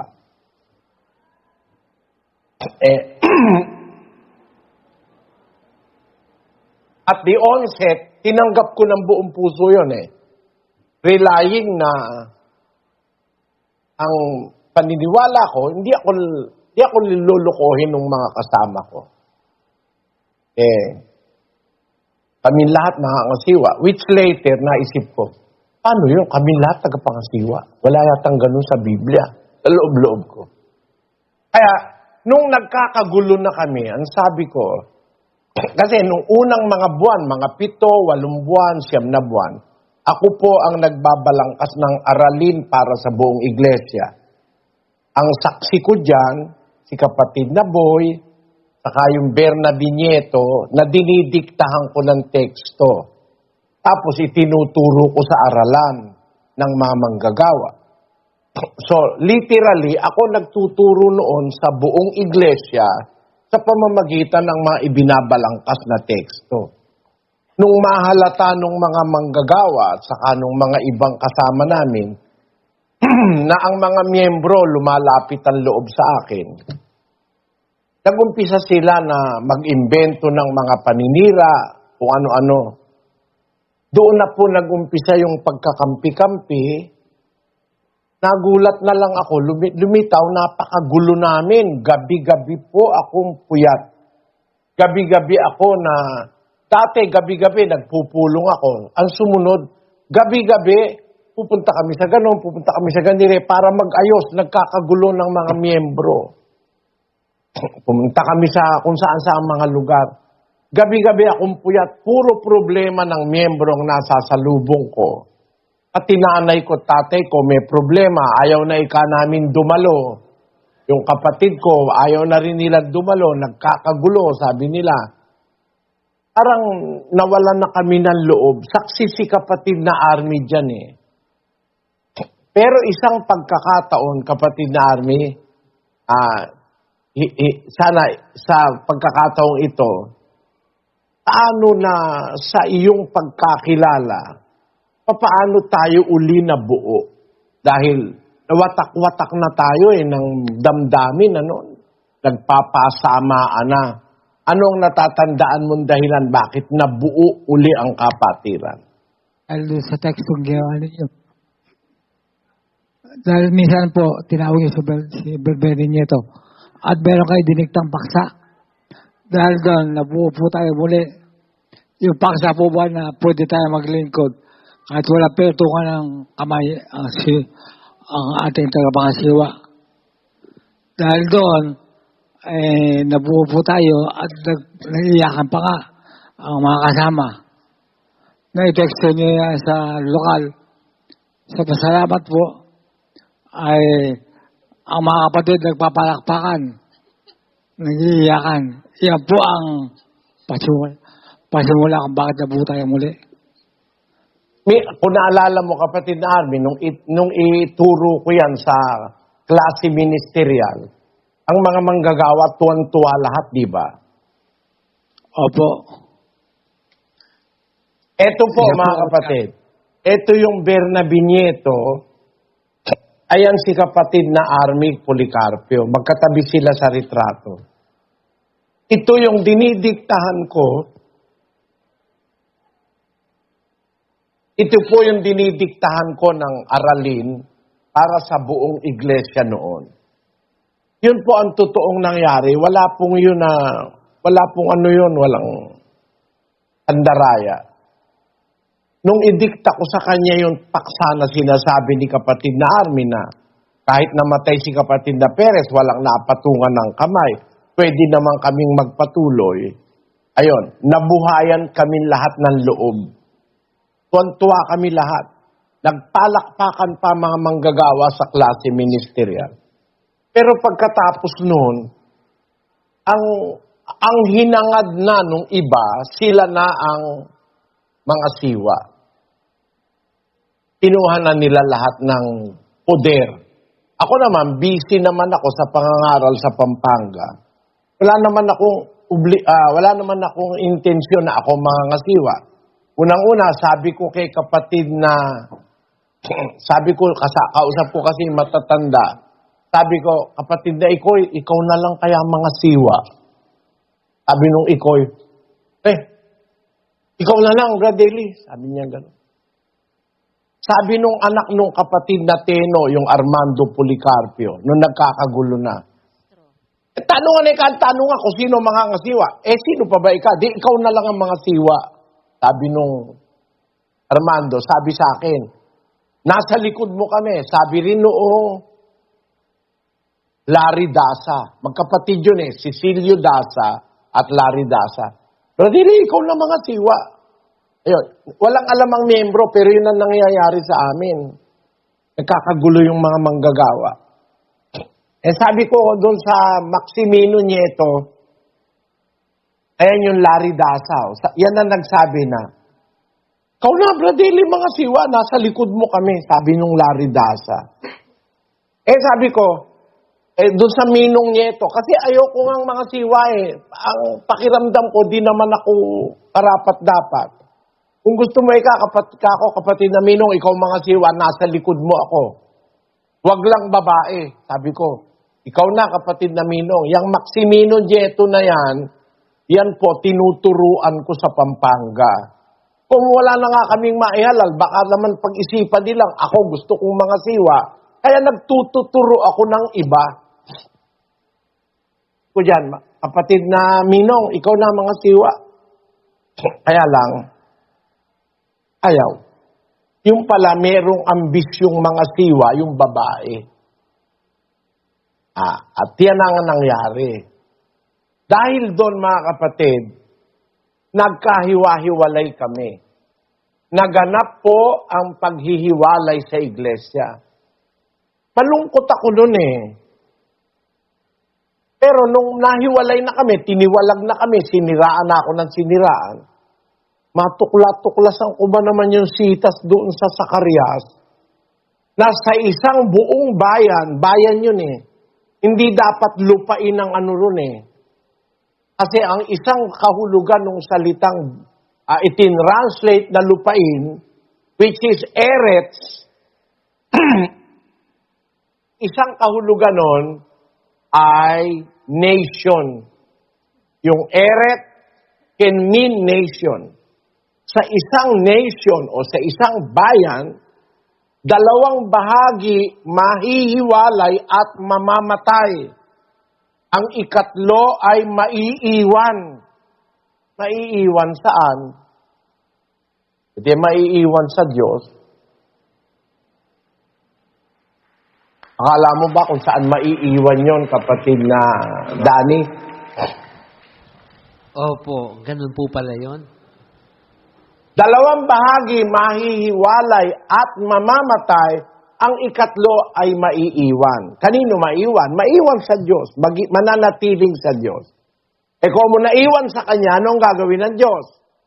Aking dadalhin. Nasa Kanya nga, aking dadalhin ang ikatlong bahagi sa apoy. Nakuha mo yung logic doon, kapatid na Danny? Opo, kapatid na Eli.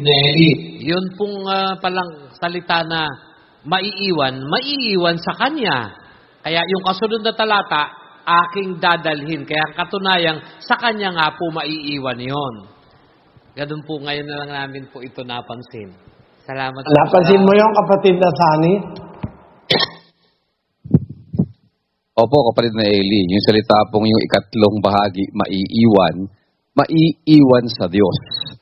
Kaya, nung maiwan sa Diyos at aking dadalhin ang ikatlong bahagi sa apoy. So, may pagdadalhan po ang Diyos doon sa ikatlong bahagi na naiwan po sa Kanya.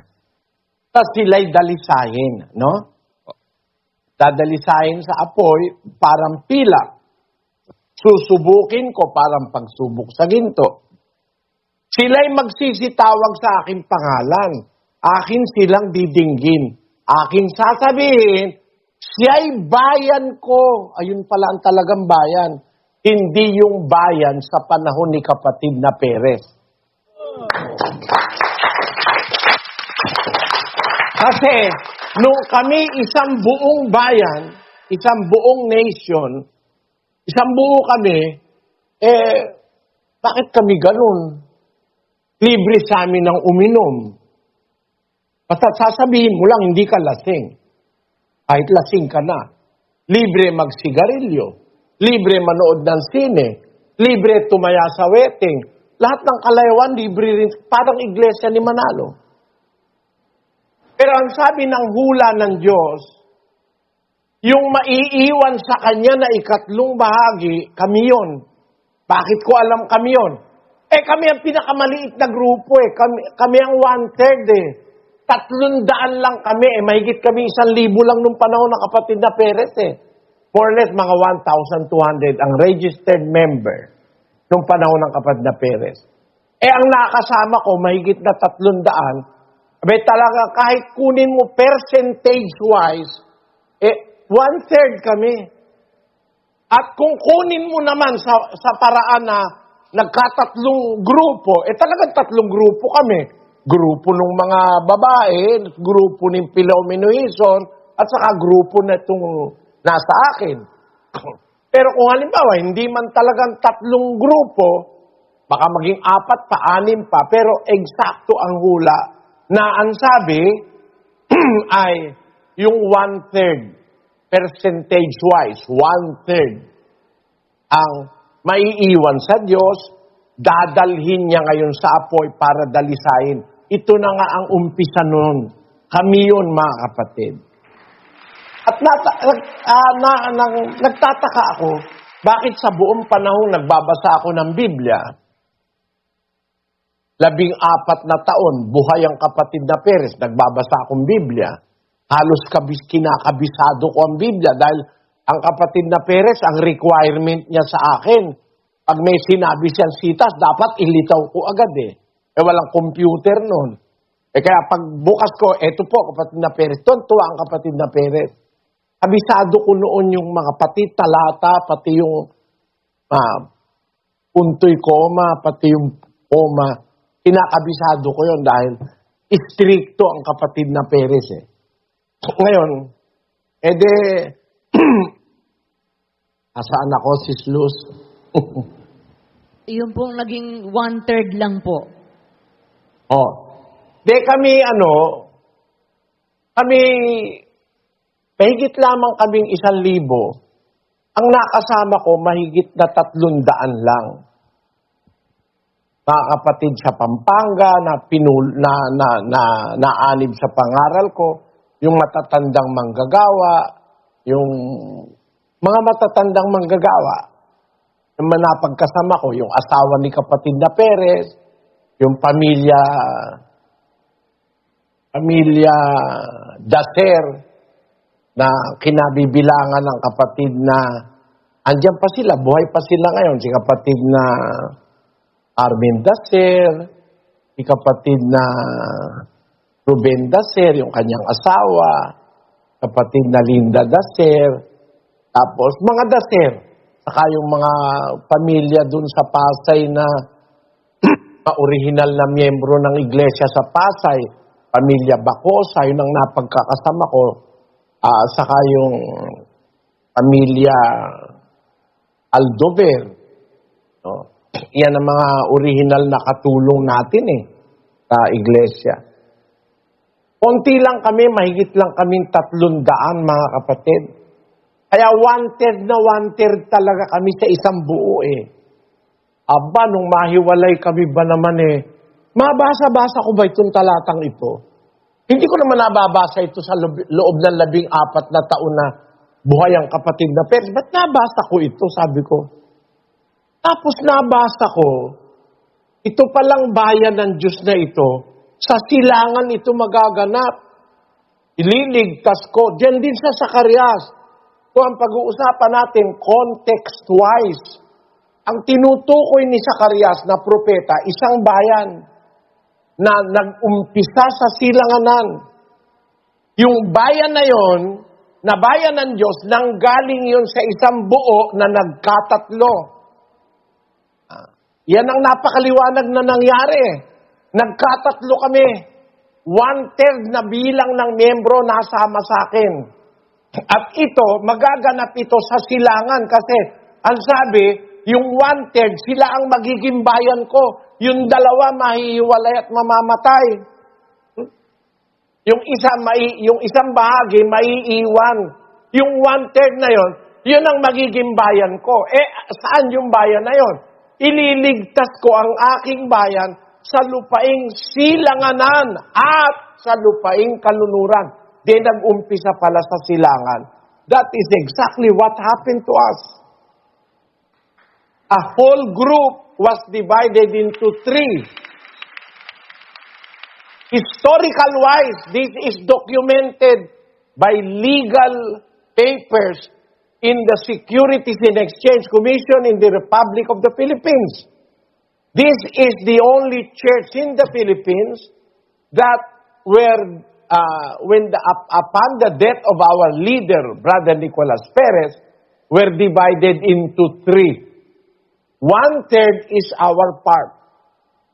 At na-realize ko, mga kapatid, na yung 1/3 kami yun eh. Kasi sa bilang, 1/3 kami. Sa grupo, 3 grupo. Kami ang isa sa mga grupo. O ede, natupad sa amin yun. Aba, isang nakakamangha, yung bayan ng Diyos na yun, ang magiging bayan niya pagkatapos na subukin sa apoy, dalisayin, yun pala yung tinutukoy niyang bayan na ililigtas niya sa silanganan. Ganito ang sabi ng Panginoon ng mga hukbo, ililigtas ko ang aking bayan sa lupaing silanganan. Umpisa silanganan, papunta ka lang sa kalunuran. Yun na nga nangyari sa atin. At kayo ngayon ang saksi na pati ang aral na natututunan nyo sa panig na ito ay dalisay na aral ng Diyos. Diyos galing. Sa Diyos galing, hindi gaya nung panahon ni Kapitán Perez, may galing sa Katoliko, may galing sa Saksi ni Jehovah, may galing na aral sa Sabadista, na minana ni Manalo at namana ni kapatid na Perez, pati taunang pasalamat. Ngayon, hindi na taunan. Yung nakasulat sa Biblia nangyayari. Kaya, alam niyo mga kapatid, kung kayo mapag-imbestiga, if you have that scientific mind and scientific thinking, scientific in the biblical manner, napaka-eksakto ng nangyari. Nangyari ang setting sa silanganan sa Pilipinas. Tapos, nakarating hanggang kalunuran. Tayo lang naman dun sa 3 na yun ang nakarating sa kalunuran eh. Tama ba, Sis Luz? Tama po. Asa na sila ngayon? Nandito lang din po sila sa Pilipinas hanggang ngayon. Nagpapayaman na lang si Maximino Nieto. Kaya mga kasama niya. Hinihingian ng abuloy ang mga kapatid nila pero walang effort na ibalita yung kanilang aral sa mass media kasi magastos eh. Pa? Opo. Kaya naiipon ang pera nila, yumayaman ng mga ministro. Dati hindi ganun. At salamat sa Panginoon Diyos, mga kapatid, na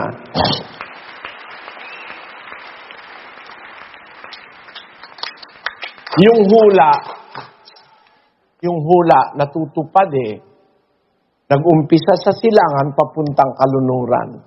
Nasa kalunuran na tayo ngayon. Sa buong kontinente ng kalunuran, mula sa Canada hanggang sa Punta del Este, Uruguay. Nasa buong kontinente tayo ng west, from Canada up to the Punta del Este, doon sa Uruguay. Nakarating ang pangangaral ng Diyos, ng salita ng Diyos. Ay yung katuparan ng hula, hindi mo maididina yun eh. Wala namang ibang iglesia ang kinapangyarihan nun na nag-umpisa sa silangan, nakarating sa kalunuran. No? Nangyayari ngayon yan at nagaganap yung hula. Hindi pa tapos ang hula. Pero kasalukuyang nagaganap, lumalaganap dito sa kalunuran ang aral ng Diyos na ito. Na siya nating pinipilit at sinisikap na maitaguyod. Salamat sa Diyos sa lahat ng kaalamang ito. Pagka kasi meron tayong nadadagdag na kaalaman, the more we feel concerned. Cuando nos estamos entendiendo as palabras da Biblia, Sa Biblia, nosso ánimo yung ating galak, para continuar de servir nosso yung ating kalooban na magpatuloy sa paglilingkod sa ating Diyos aumentado por causa ay das palabras. nadadagdagan dahil sa mga salitang A ito. gloria e a honra será Ang kapurihan at ang kaluwalhatian ao nosso Deus. ay sumaating Diyos nawa na makapangyarihan sa lahat. Gracias a Dios. Salamat sa Diyos.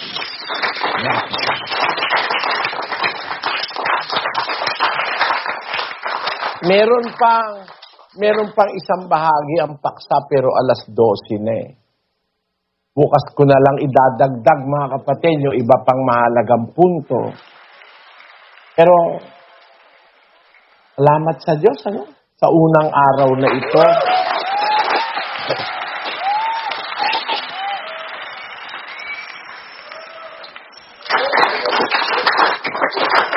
Hermanos y hermanas, Mga kapatid, investigar, mag-imbestiga kayo.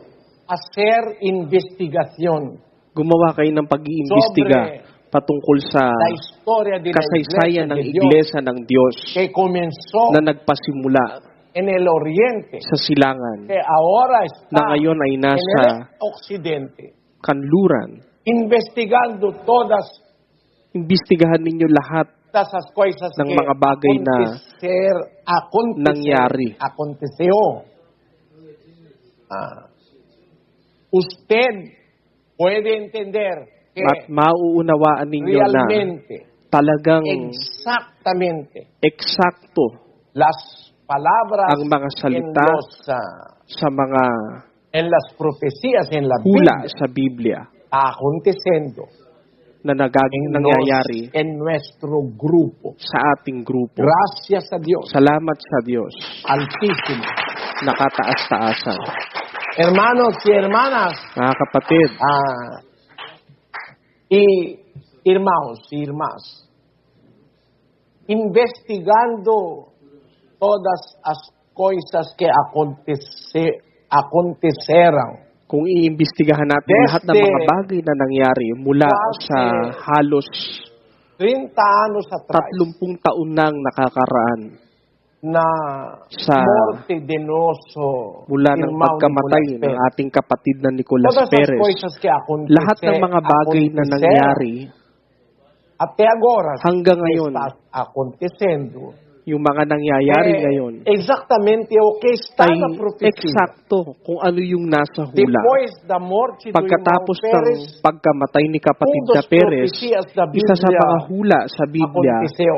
ay nangyari. 3:12 de Isaías, a 3:12 Bíblia ng diz, Isaias ang sabi ng Biblia, quanto ao meu povo, tungkol sa aking crianças bayan, são os mga teus bata ang opressores, mga mamimighati sa e kanila, mulheres at dominam mga babae sobre ang eles. mga pupuno sa kanila. Povo O meu, bayan ko, os que silang te nagsisipat te enganam, patnubay sa iyo, magliligaw sa iyo, at sisira ng daan ng iyong mga aconteceu landas. ao povo de Deus, Nangyari yan sa bayan ng onde nós Diyos, somos membros no kung início, saan kami ay mga Ang tempo do kaanib sa irmão pasimula Perez. sa panahon ng kapatid na Perez. uma parte Isang bahagi desse povo ng bayang é ito enganado ay porque dinaya são liderados dahil por uma pinamunuan ng isang babae, mulheres mga babae, tem líder mulher na meron tem silang leader na ajudantes babae mulher. at meron din silang Mulheres mga também. ayudanting mga babae.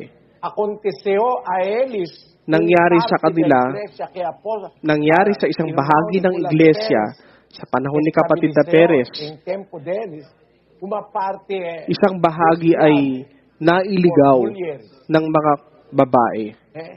uma parte Isang bahagi Un parte è Yung isang bahagi ay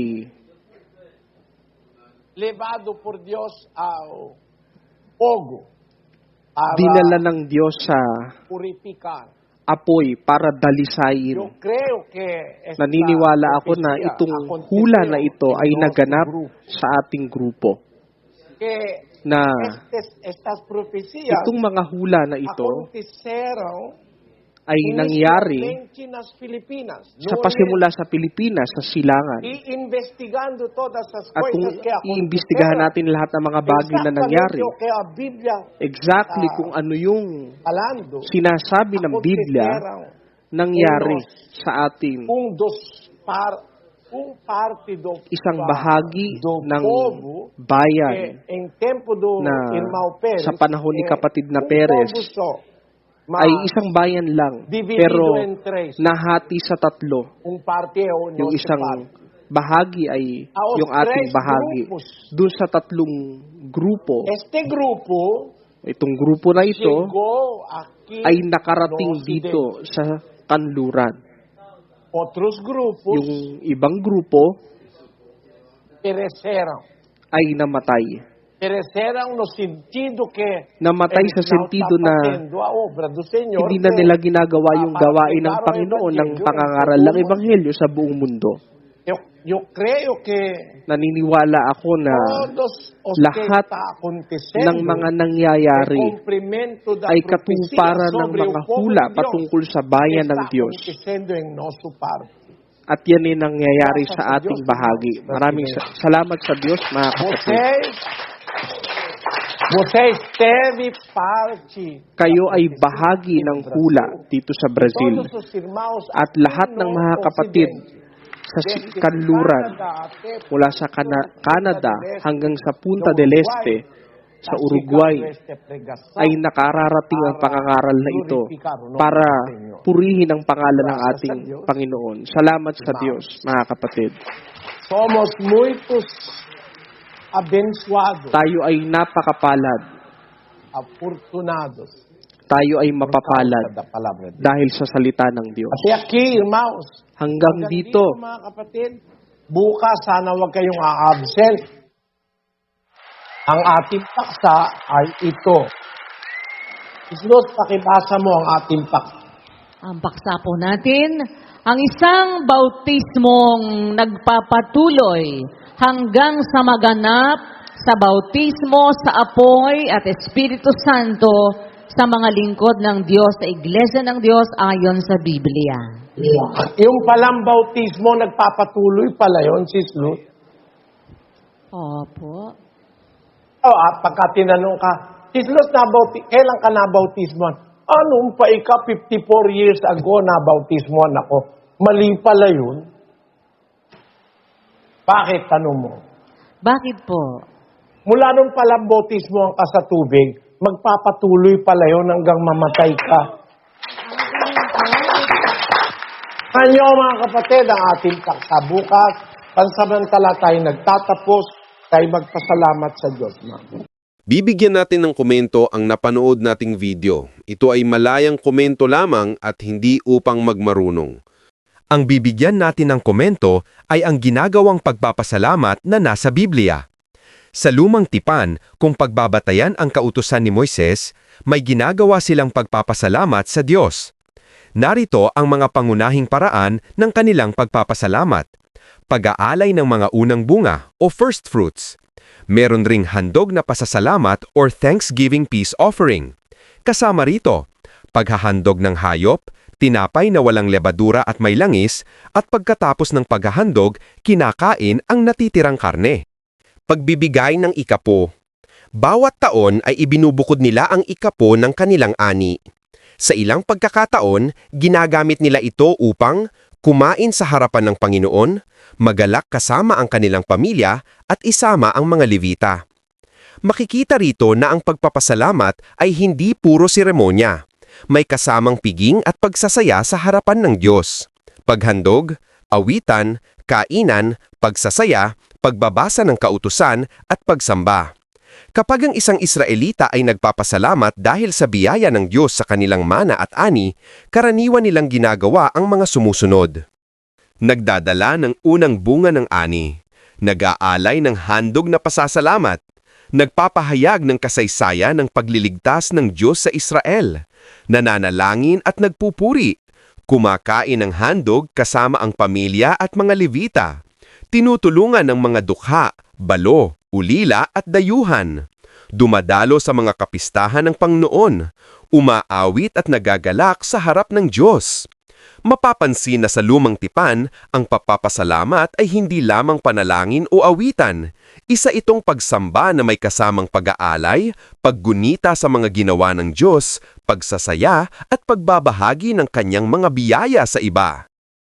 Pero ang tanong, may nababasa ba tayong pagpapasalamat gaya ng ginagawa ng Israel noon, lalo na ang taunang pagpapasalamat? Magandang tanong iyan. Dahil may malaking pagkakaiba sa pagpapasalamat ng Israel sa ilalim ng kautusan ni Moises at pagpapasalamat ng mga Kristiyano sa ilalim ng Bagong Tipan. Ang mahalagang mapansin ay wala tayong mababasang utos o halimbawa na ang mga Kristiyano, partikular sa mga Hentil, ay nagkaroon ng taunang pista ng pasasalamat na katulad ng mga kapistahan ng Israel. Sa halip, ang pagpapasalamat ay naging bahagi ng kanilang pang-araw-araw na pamumuhay at pagsamba. Narito ang makikita sa Bagong Tipan. Ang pagpapasalamat ay sa pamamagitan na ng panalangin. Sa lahat ng mga bagay ay magpasalamat kayo, sapagkat ito ang kalooban ng Diyos kay Kristo tungkol sa inyo. At huwag kayong mga balisa sa anumang bagay, kundi sa lahat ng mga bagay sa pamamagitan ng panalangin at daing na may pagpapasalamat ay ipakilala ninyo ang inyong mga kahilingan sa Diyos.